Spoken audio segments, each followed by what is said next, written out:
आज सभी भगवदीय वैष्णवों को, भावुक श्रद्धालु भक्तों को नंद महोत्सव के पर्व की खूब खूब बधाई। भाद्रपद कृष्ण पक्ष की नवमी के दिन संपूर्ण विश्व को एक सुखद अनुभूति होती है। आज के दिन ब्रज में नंद महोत्सव मनाया जाता है। श्रीमद् भागवत महापुराण में नंद महोत्सव का सबसे पहला श्लोक है, नंदस्त्वात्मज उत्पन्ने जाताल्लादो महामना आहूय विप्रान वेदज्ञान स्नातः शुचि रलंकृता। नंद बाबा की आत्मा से जो पुत्र उत्पन्न हुआ,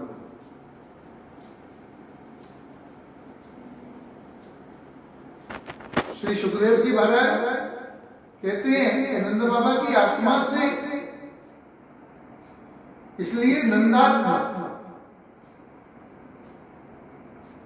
शब्द का वहां प्रयोग किया गया है। यह कथा श्रीमद् भागवत पुराण के हिसाब से स्पष्ट करती है कि भावात्मक रूप से गोकुल में ही नंद बाबा के यहाँ श्री कृष्ण का जन्म हुआ। श्री वल्लभाचार्य जी महाराज ने अपनी टीका में वर्णन किया है कि पुरुषोत्तमस्तु सैव नंद ग्रहे संजाता। पूर्ण पुरुषोत्तम भगवान का प्रादुर्भाव तो नंद बाबा के आंगन में ही हुआ। अब ये विषय तो स्पष्ट करने में बहुत समय लग जाएगा, किंतु जो मूल श्लोक है नंद महोत्सव का, सबसे पहला श्लोक है, वह यही इंगित करता है कि नंदस्त्वात्मज उत्पन्न, नंद बाबा की आत्मा से जिसकी उत्पत्ति होती है, ऐसे पुत्र को देख के जिनके मन में अत्यंत आनंद का प्रादुर्भाव, नंद के मन में आनंद का प्रादुर्भाव हुआ है।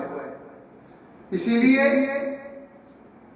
हमारे ब्रज में और आप सभी लोग पूरे विश्व में कल जो गीत गाया जाता है, वह ऐसा नहीं गाया जाता कि नंद के कृष्ण भयो।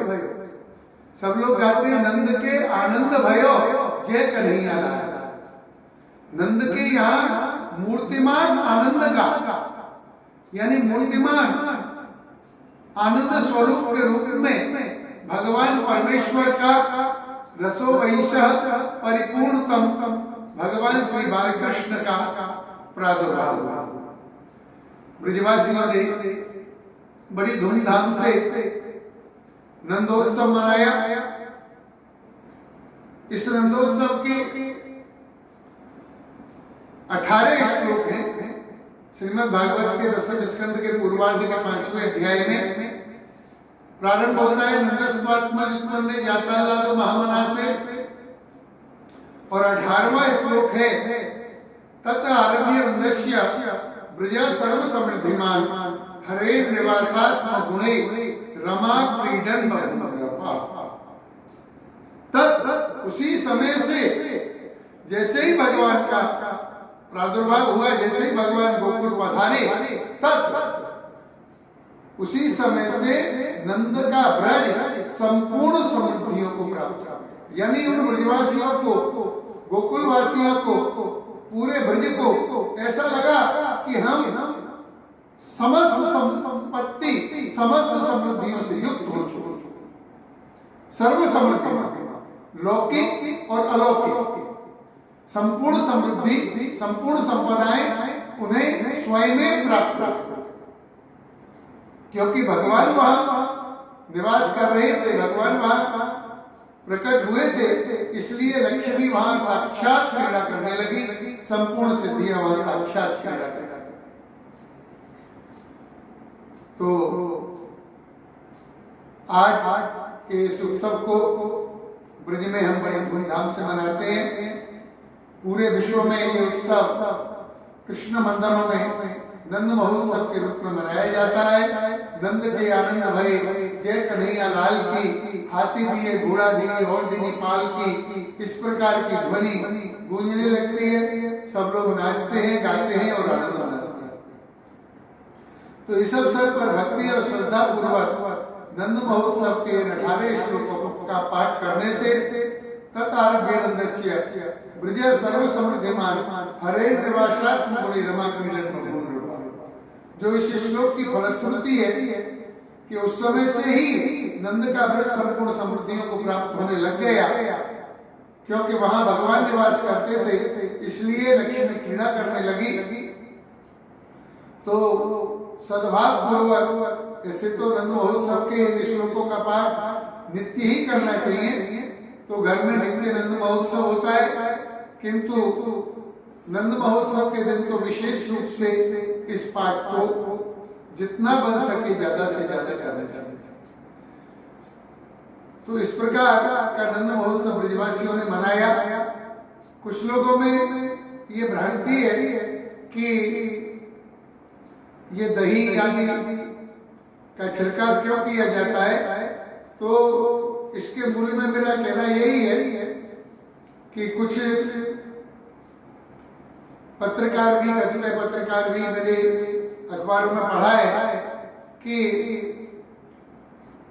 पेपर में देते हैं कि लाला की छीछी लुटाई गई। इस प्रकार की कोई बात नहीं है। यह बात केवल अपढ़ और अबूझ लोगों के द्वारा कही जाती है। ब्रज में सारा का सारा ब्रज संपूर्ण समृद्धियों से युक्त हो गया। ब्रजवासी इतने आह्लाद और आनंद से भर गए थे कि जब वो नंदलाल का दर्शन करने के लिए आए तो अनेक प्रकार के दूध, दही, माखन आदि के मटके उन्हें समर्पित करने के लिए भेंट में लाए थे। किंतु आनंद का अतिरेक हो गया था। आनंद का स्थान अति उत्साह ने ले लिया था और वह अपने सर्वस्व श्री कृष्ण के प्रति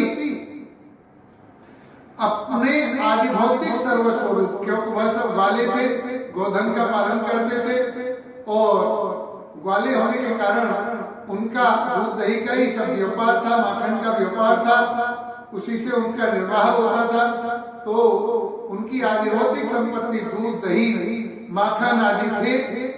तो वह अपना सर्वस्व धन भगवान श्री कृष्ण के इस आनंदोत्सव में एक दूसरे के ऊपर उछालने लगे, लुटाने लगे, दूध दही की वर्षा करने लगे। जैसा कि नंद महोत्सव के इस श्लोक में स्पष्ट रूप से आता है, गोपा परस्परम हृत्वा दधिक्षीर घृताम्बुभि। ये परस्पर में इतने आनंदित और आह्लादित हो गए कि दधिक्षीर घृताम्बुभि, दूध दही, खीर बने दूध, दही, माखन आदि, घृत आदि एक दूसरे के ऊपर बरसात करने लगे आनंद से। दही में जो हल्दी डाली जाती है वह मंगल्य के प्रतीक का सूचक है, क्योंकि उत्सव में हमारे यहाँ ऐसी परंपरा है कि पीला और केसरी रंग ही उत्सव का एक प्रतीक होता है। तो उस दही को, दूध को केसर डाल के दूध को पीला कर लिया गया, माखन में भी केसर मिला दी गई और दही में हल्दी, क्योंकि प्राचीन काल में मंगल रूप में भी लोग दही और हल्दी का तिलक लगाते थे किसी अतिथि के आने का विषय। तो दही और हल्दी तो मंगल का प्रतीक है। तो इस विषय में जो भी लोग कुछ भ्रांत है उनको ये समझना चाहिए कि ये दही और हल्दी मंगल रूप में एक दूसरे के ऊपर छिड़का देता है। तो दूध दही की, माखन की एक दूसरे के ऊपर बरसात करने लगे, एक दूसरे को दूध दही से स्नान कराने लगे, यानी जो उनका आदि भौतिक रूप से सर्वस्व दूध दही और माखन घी आदि थे, उस कान्हा को पाकर के उन्होंने अपना सर्वस्व उसके ऊपर न्यौछावर कर दिया। इस बात का प्रतीक ये दूध दही और माखन का लुटाना है। आंगन ब्रज दधिको उदद भयो, और इतना दूध दही लुटाया गया कि वहां मूलतः तो देखा जाए तो मटके खाली होते ही नहीं थे, क्योंकि माया शक्ति स्वयं नंदोत्सव का संपादन कर रही थी। वह दूध का मटका एक दूसरे के ऊपर उड़ेलते थे और उस मटके को रखते थे, पर वो मटका पुनः भर जाता था। इस तरह हमारे कीर्तनकार कहते हैं कि ब्रज में मानो दूध दही का समुद्र उमड़ पड़ा, दूध दही गलियों में बहने लगा। दूसरी से दृष्टि से देखें तो यह ब्रज की आर्थिक समृद्धि का उस समय वर्णन करता है कि वहां इतना दूध दही होता था कि जब उन्हें लुटाया तो वो दूध दही ब्रज की गलियों में बहने लगा। यानी इतना गोधन इन ब्रजवासियों के पास विद्यमान था जो उनकी आर्थिक समृद्धि की ओर भी इंगित करता है। तो इस प्रकार से ये दूध दही का जो लुटाने का वर्णन है, माखन को लुटाने का वर्णन है, नंद बाबा के दान का जो वर्णन है, उसमें भगवान की ऐश्वर्य लीला का भी सूचन होता है, क्योंकि उनकी जो उदारता है वो भगवान के ऐश्वर्य का सूचन है। यद्यपि वो लौकिक दृष्टि से देखें तो केवल ग्वाले थे, किंतु उनका मन भगवान के जन्म की बात को सुन के ही इतना उदारता से कर गया था कि वह अपना सर्वस्व कृष्ण के ऊपर लुटाने लगे। नंद बाबा ने भी अनेक प्रकार के दान आदि किए।